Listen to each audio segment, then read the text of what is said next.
Voters in 5 states headed to the polls today to pick their nominees in major races. The races include key congressional primaries in Arizona, Missouri, Michigan, and Washington, while voters in Kansas are deciding on the future of abortion policy in their state. Our political correspondent Lisa Desjardins breaks down what to watch for tonight. Lisa, there's a lot to look at, and we're going to be here late tonight looking at it. Yep. So let's start with the big picture. What could these votes today tell us about the midterms in November, do you think? There are two important trends we're watching for tonight. One is the power of Trump, but not just for Trump's sake, what that could mean for Democrats in terms of the candidates that they're going up against, especially for control of the U.S. Senate. The other is whose base has more energy, and that's where the abortion issue comes in. For Trump, one race that we want to highlight right now is in Missouri.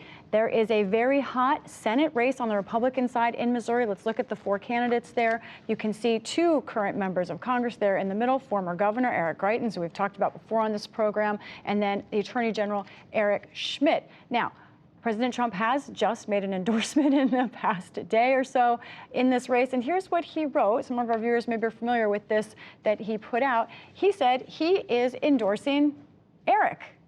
There are 2 Erics in this race.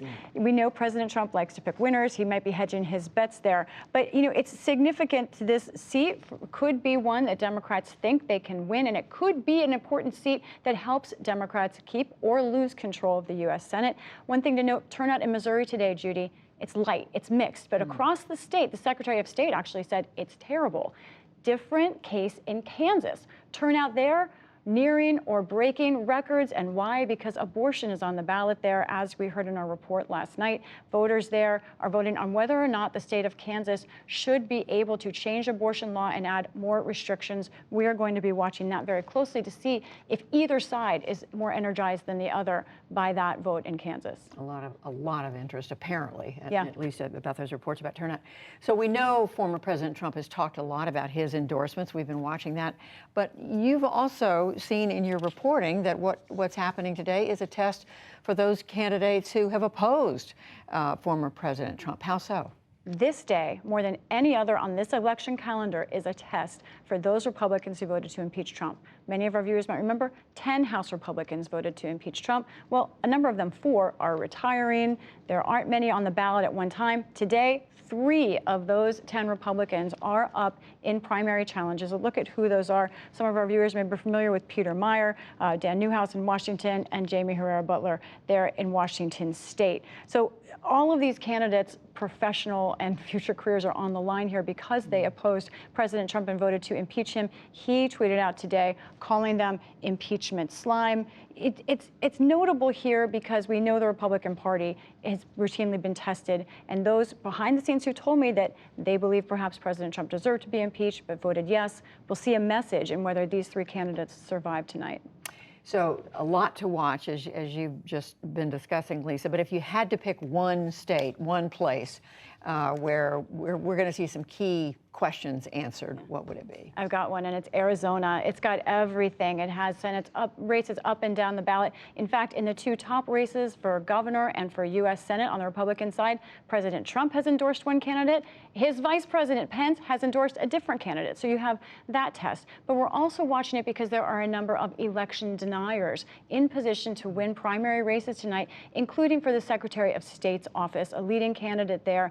That is a 4-year seat for Secretary of State of Arizona, which is a state which could be decisive in there. And we looked at some stats overall about where election deniers are in terms of this primary season. This comes from the blog 538, which you know does a lot of data-driven analysis. They looked at who's been winning in these primary fights, and they say there's 120 Republicans so far for key offices, meaning governor, lieutenant governor, attorney general, Congress, Senate, 120 that fully deny the 2020 results.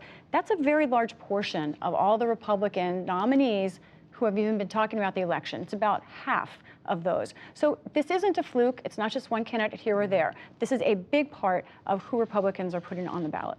Something that is important for us to keep an eye on. And finally, we can't let you get away, Lisa, without asking you about the Congress. Senate's in session this week. You watch the Congress very closely. Give us an update on where things stand. I've got my video feed on right now of the Senate chamber where they are preparing to pass within the next few hours the PACT Act, that veterans bill that would greatly expand coverage, especially for victims of toxic exposures, including burn pits. Very big deal. Finally looks like it will be getting final passage tonight. Let's look at a couple other things that we're watching this week. The Inflation Reduction Act, that's that Schumer Manchin, very large compromise bill. The plan still is to try and start that Thursday, but end Sunday. But they don't have Kyrsten Sinema on board yet. So we will be watching that. And then a vote on NATO expansion.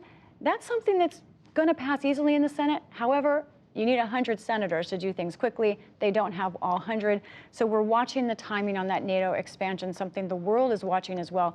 Expect it this week. We just don't know when. And we know there's been COVID and some other issues that kept There has been. senators And why away. aren't these senators all masking at this point? I don't know. Good question. Lisa Desjardins following it all. Thank you. You're welcome. And you can keep following tonight's elections with up-to-the-minute results on our website. That's pbs.org/newshour.